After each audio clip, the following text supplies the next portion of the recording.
to be, ain't it? Just found out too much, ain't we, bud? Yeah. All right, man, oh man. Yeah, how do you follow that? And, you know, just in case you ain't been here, I'll catch you up right quick. We've declared war on religion. Have I got the right bunch? Maybe it's because you're in shock or something. Let me explain that a little bit, because if you haven't been here, maybe you go, what? You know, I thought that's what we were after. You know, I say religion is a spirit, really. It's a spirit of what man says you can do to try to get yourself cleaned up for God. God's not interested in religion at all. In fact, the devil's backing religion. He can keep you focused on you and what you do. Where the gospel is this, we're no longer focused on what you and you do. We're focused on Him and what He's done. And by focusing on Him and what He's done and how good He's become now, see, when your eyes are focused on Him, life gets changed.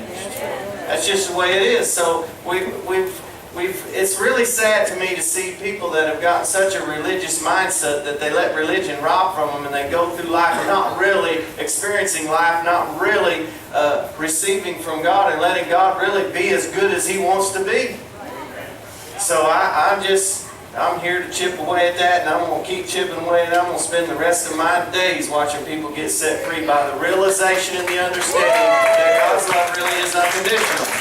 Yeah. It really is unconditional. Yes, He said, I didn't earn it, I don't deserve it. It's sad to see how many people are waiting to receive the goodness of God until they can earn it, or they can deserve it a little more. If I can get this cleaned up in my life, or if I can get this straightened up, or if I maybe quit that or do this and get at least a little better, then God sees maybe I'm trying, right? And then maybe, no.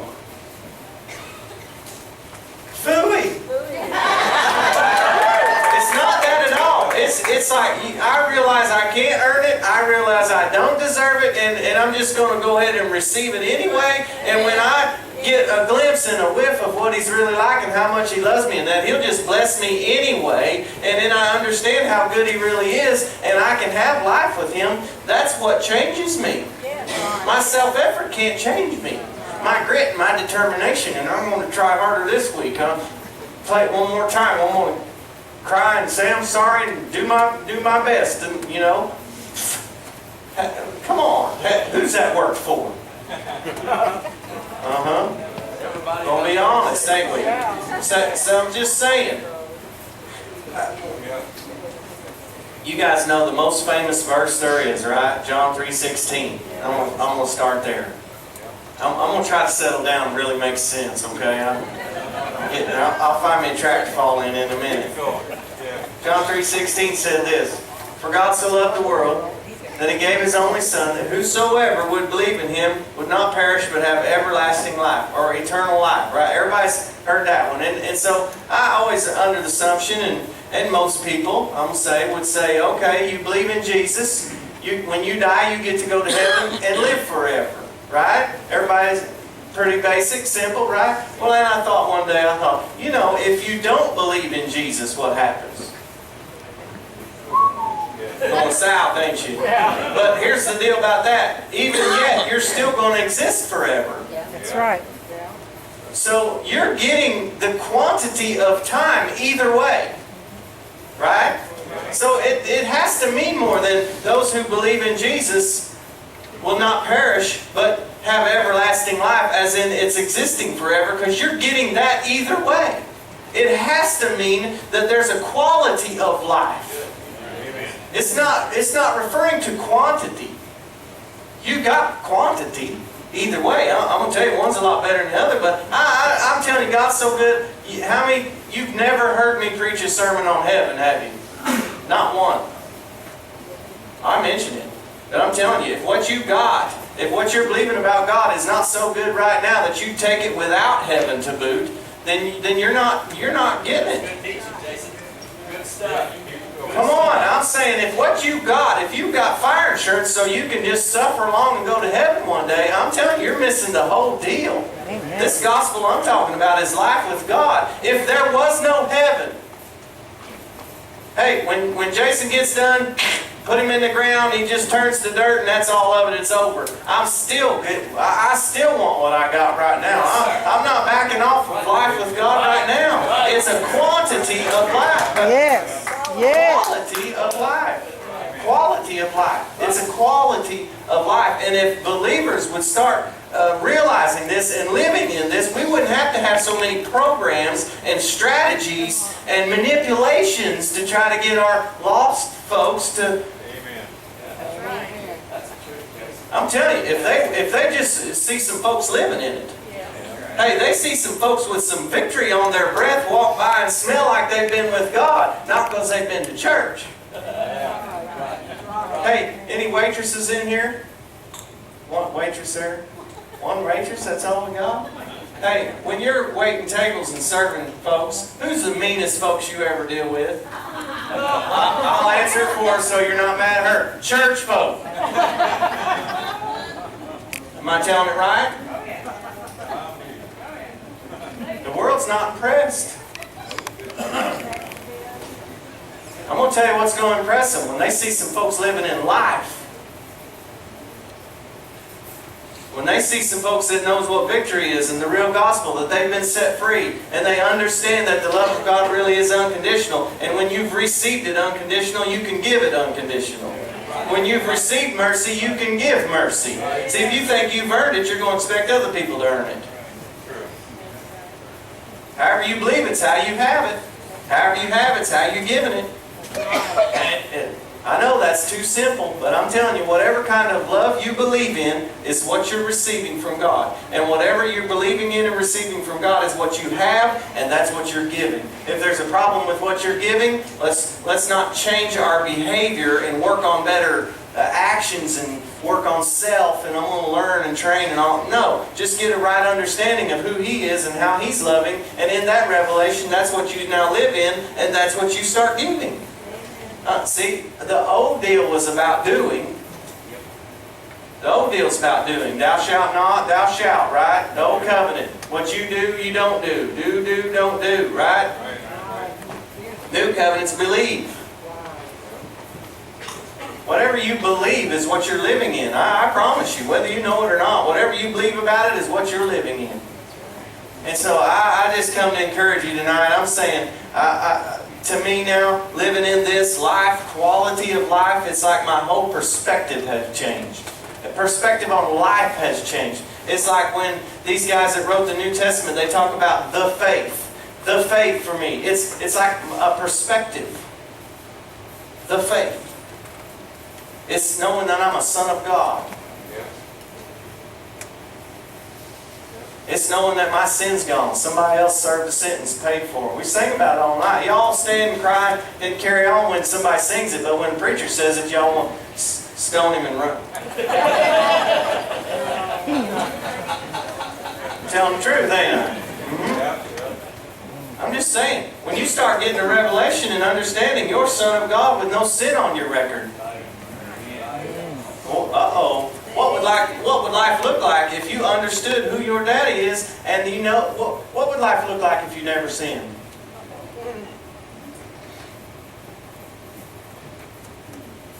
What would your life look like? What would your day be like today? What would tomorrow be like if you never sinned? Think about it. If it was completely clear of your conscience and you never even had no memories and all this stuff, right? Well, I'm setting you up. Because that's what you got. Your sin was put on Jesus. They sang it. He who knew no sin became sin. Right? Nobody has trouble believing that. Jesus became sin without performing it. He became sin without performing sin. Right? Nobody shouts you down for that.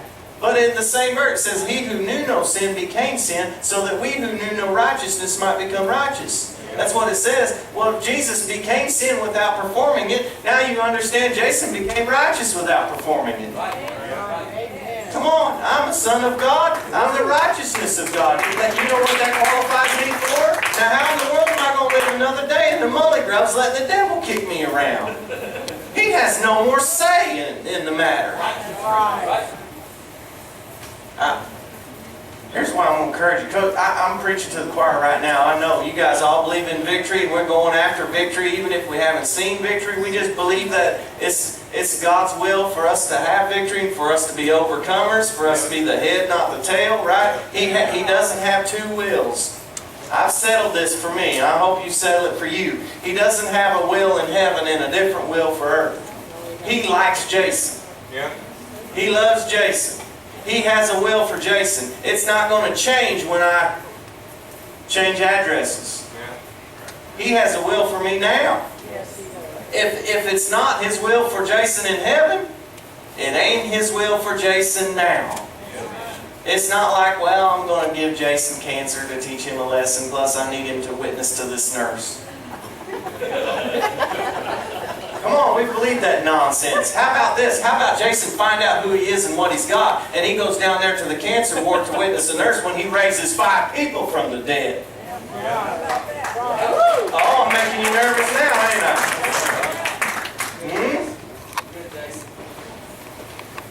I'm just going to keep after it until we get this religious nonsense plumb out of our heads.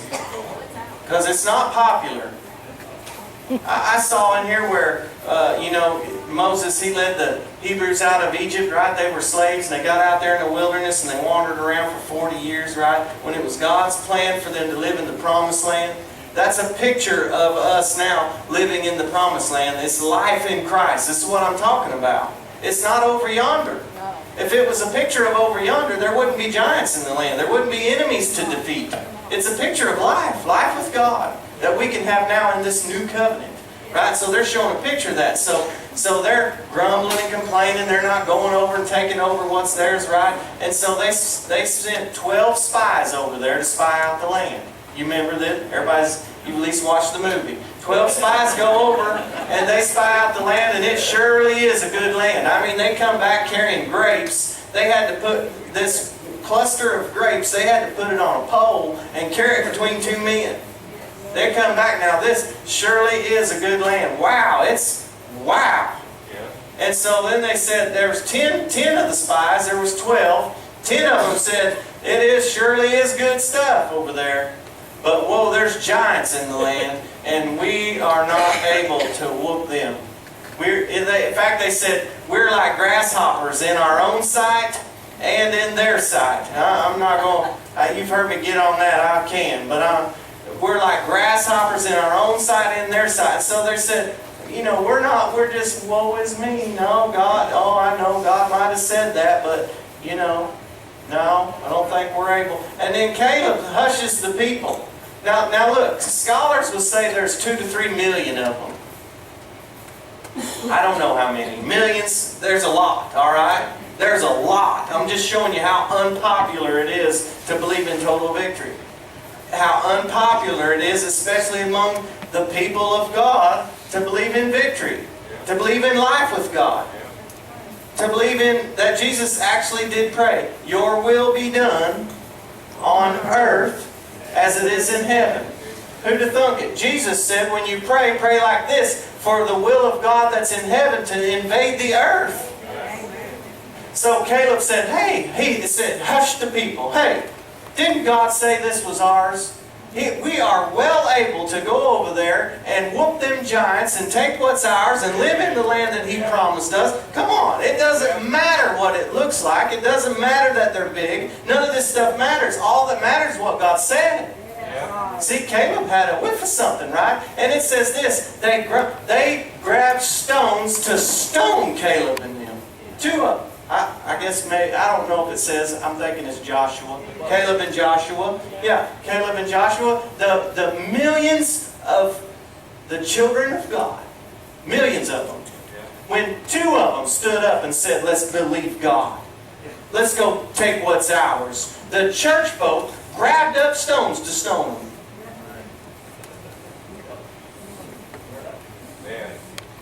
I know what I'm talking about. I'm in the club. Yeah, I mean, y'all heard everything they say about us. But they'll sneak around at night and get you to pray for them or something, I'm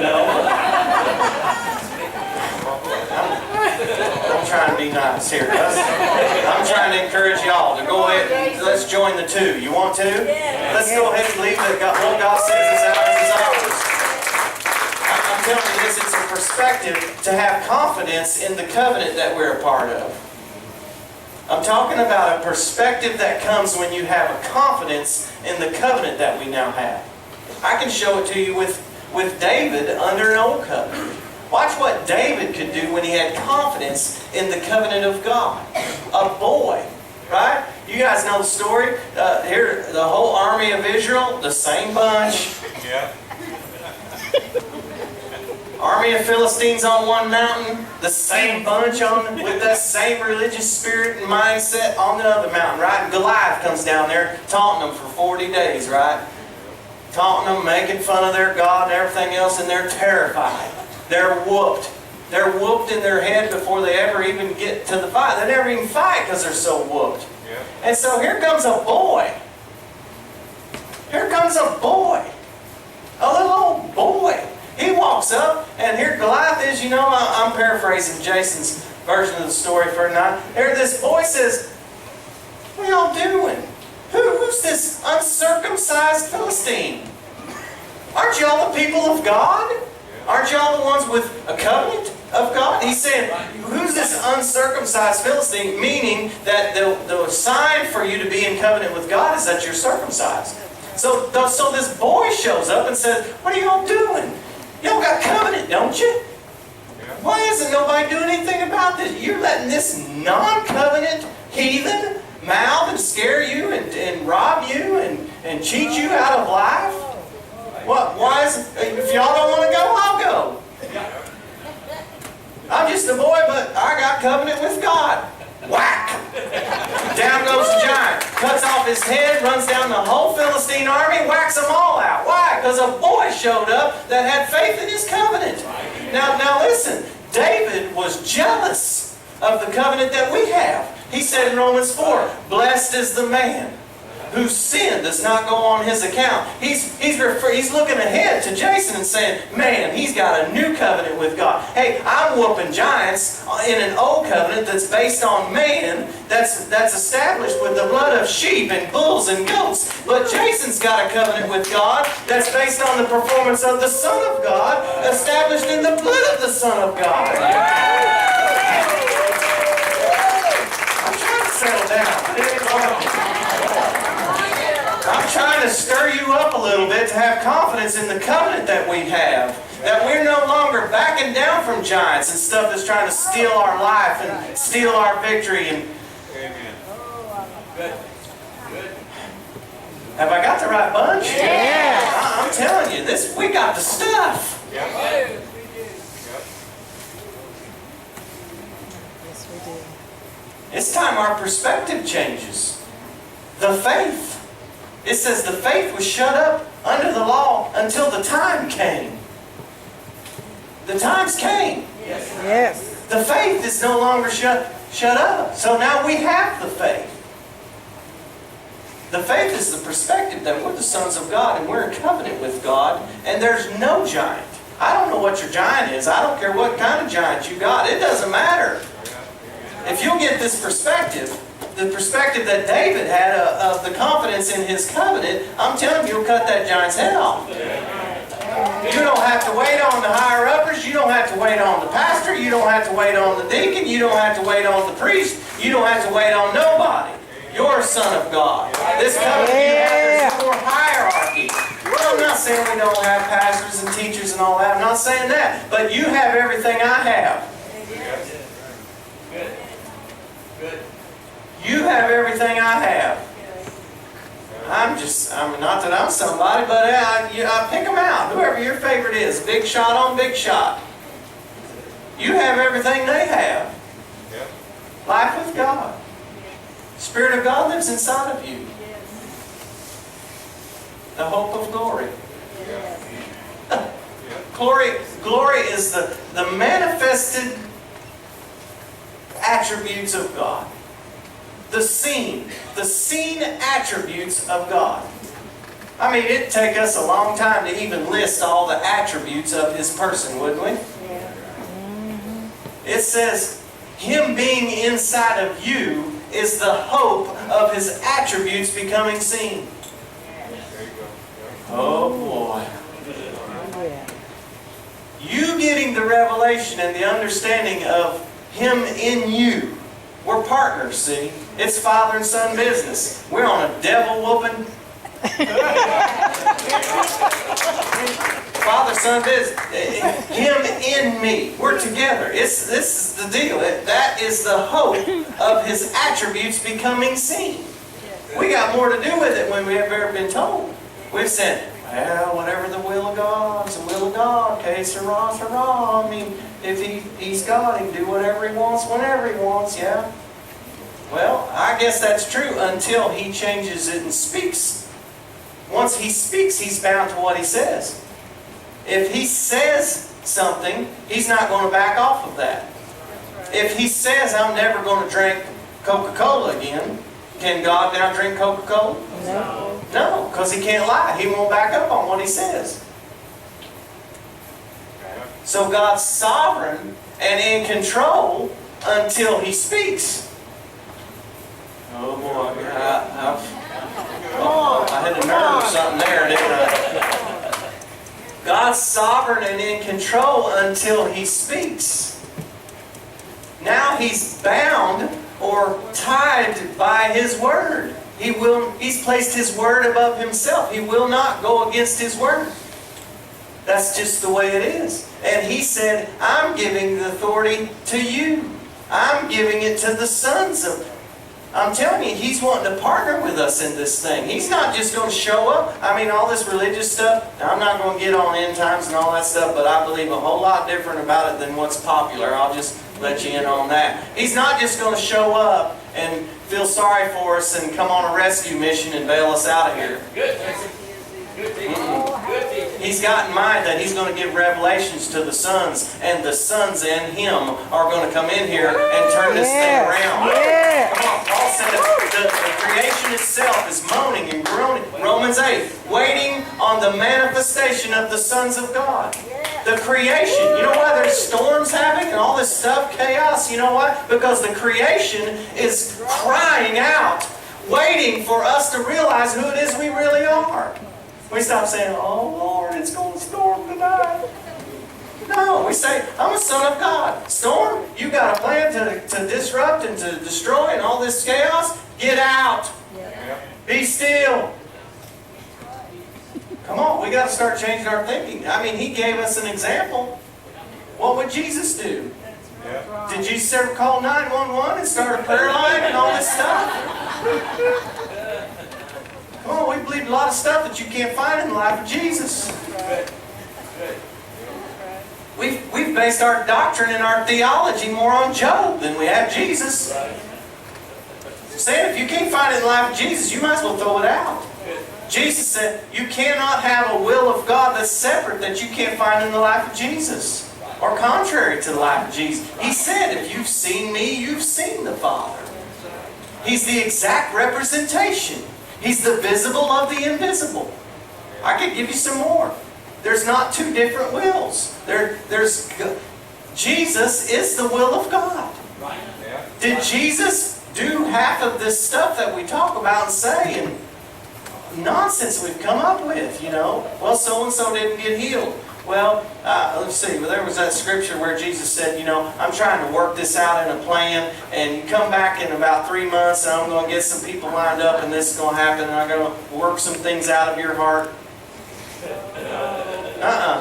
Can't find it, can you? Now, I'm not saying He doesn't use our ignorance in these terrible situations and turn it into good. He's God. He's good like that. All the things are working together for the good. He can strategy it out and work it out, and I'm glad He can, because I'm telling you, up until now, I've accidentally found the will of God a few times.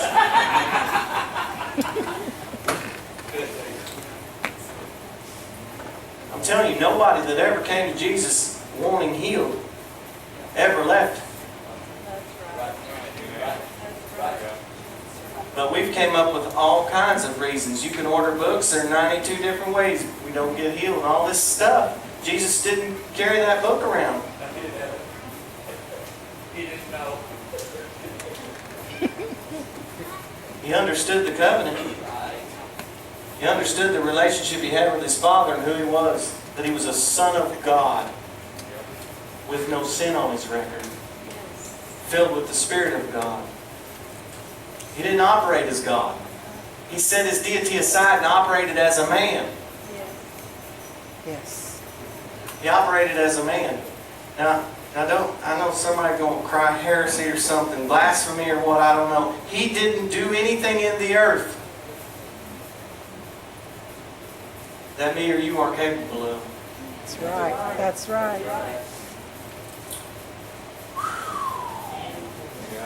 Yeah, he did say that, didn't he? And The more. things that I do, he'll do. And more. That'll, gosh. We can't even get on the and more yet. We ain't even got to the...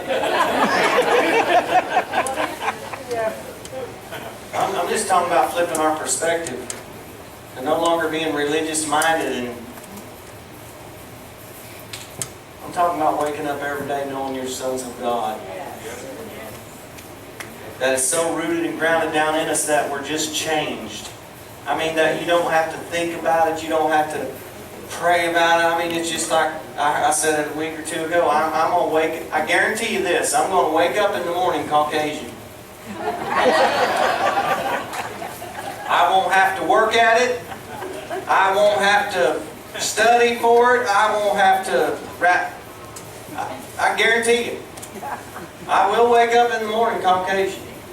Nobody's going to talk me out of it. You don't have to convince me of it. I don't have to even go look in the mirror and check right quick. It's just the way it is. What if we could get that solid about taking every step in life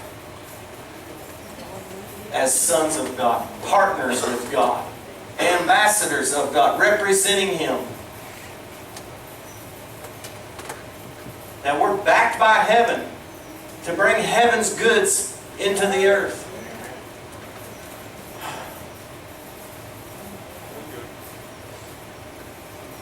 I'm going to keep on hammering it until somebody believes it.